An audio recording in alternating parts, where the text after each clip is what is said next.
ஓம் சாய்ராம். நல்லதே நினைத்து நல்லதே செய்தால் நல்லதே நடக்கும்.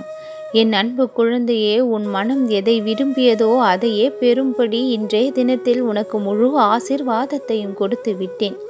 நீ ஆசைப்பட்ட வாழ்க்கையை, மனம் விரும்பிய வாழ்க்கையை சந்தோஷமாக வாழும்படி நான் ஆணையிட்டு இருக்கின்றேன். சாய்ராம் சாய்ராம் என்று மூச்சுக்கு 300 தடவை என்னுடைய பெயரை மனதிற்குள் சொல்லியபடி இருக்கும் உன்னுடைய வாழ்க்கையில் இந்த சாய்ராமின் வாக்கு நிச்சயம் பலிக்கக்கூடியதாக அமையும். எதையெல்லாம் நீ கேட்டு கிடைக்காமல் இருந்ததோ, எந்த விஷயங்கள் எல்லாம் தாமதமானதோ, எந்த விஷயங்கள் எல்லாம் தடையாக முட்டுக்கட்டையாக இருந்ததோ, அத்தனை தடைகளும் தடங்கல்களும் பிரச்சனைகளும் விலகி நீ எதிர்பார்த்த அந்த சந்தோஷத்தை உன் வாழ்வானது பெறும்படி நான் ஆணையிட்டு விட்டேன். என்னுடைய ஆணையின்படி உன் மனதிற்கு பிடித்த அனைத்து விஷயங்களும் இனி உன்னுடைய வாழ்க்கையில் வந்து சேரும்.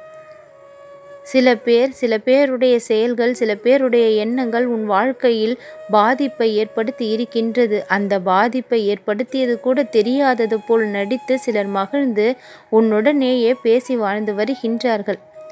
முதலெல்லாம் துரோகம் இழைப்பவர்கள் சென்று விடுவார்கள். ஆனால் இப்பொழுது எல்லாம் கூடவே இருந்து நீ வாழ்வதை பார்த்தபடியும் பேசி பழகியபடியும் இருக்கவும் செய்கின்றார்கள். உள்ளொன்று வைத்து புறமொன்று பேசி உன்னுடைய வாழ்க்கையில் விளையாடியவர்களுடைய ஆட்டங்கள் எல்லாம் முடிந்தது. அவர்களுடைய வாழ்க்கையில் நான் ஆடப்போகும் ஆட்டங்கள் ஆரம்பமும் ஆகியிருக்கின்றது. அவர்கள் செய்த தவறுகள் என்ன என்று அவர்கள் முழுமனதோடு புரிந்து கொண்டு அதை ஒப்புக்கொண்டு உன்னிடம் வந்து பேச வருவார்கள். மன்னிப்பது மனித குணம் என்பதை தெரிந்து அவர்களை மன்னித்து விடு. என் அன்பு குழந்தையே, இனியாவது நீ விழிப்போடு வாழ வேண்டும். யார் என்ன சொன்னாலும் அதை அப்படியே கேட்டுக்கொண்டு இருக்காதே.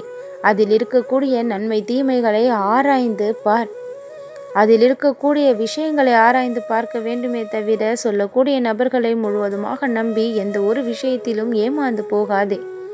இறுதி முடிவாக எதுவாக இருந்தாலும் உன்னுடைய அப்பன் என்னுடைய பாதத்தில் அந்த முடிவை வைத்துவிட்டு நீ எடு. அது உனக்கு நல்லதாக இருக்கும். எதை செய்ய தொடங்கினாலும் என்னிடம் ஒரு வார்த்தையை சொல்லிவிட்டு செய். உனக்கு அதில் நல்ல ஒரு வெற்றியை நான் கொடுப்பேன். என்னுடைய ஒவ்வொரு வார்த்தைக்கும் ஒரு பொருள் இருக்கும் என்று நீ நம்பும் வரை உன்னுடைய வாழ்க்கையில் நான் நிறைந்துதான் இருப்பேன்.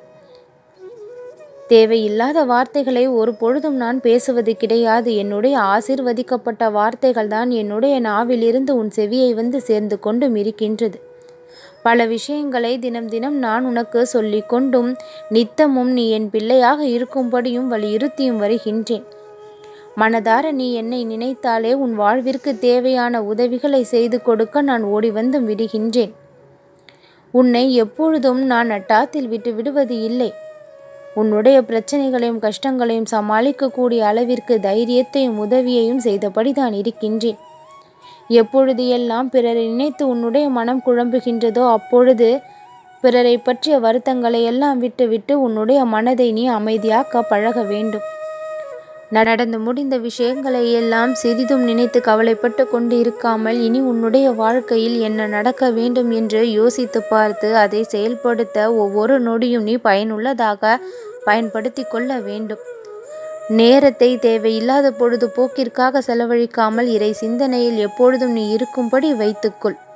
இறைவனின் துணை ஒன்றுதான் உன் வாழ்க்கையில் வளத்தை சேர்க்கக்கூடியது, நன்மைகளை கொடுக்கக்கூடியது. உன்னுடைய பொறுமை, நம்பிக்கை எப்பொழுதும் வீண் போகாது. நம்பிக்கையை வளர்த்து கொள்ளக்கூடிய அளவிற்கு இனி பேரதிசயங்கள் பல உன் வாழ்க்கையில் நடக்கும். நீ விரும்பியதை, ஆசைப்பட்டதை கொடுத்து உன்னை நான் மகிழ்வடைய செய்வேன். நல்லதே நடக்கும்.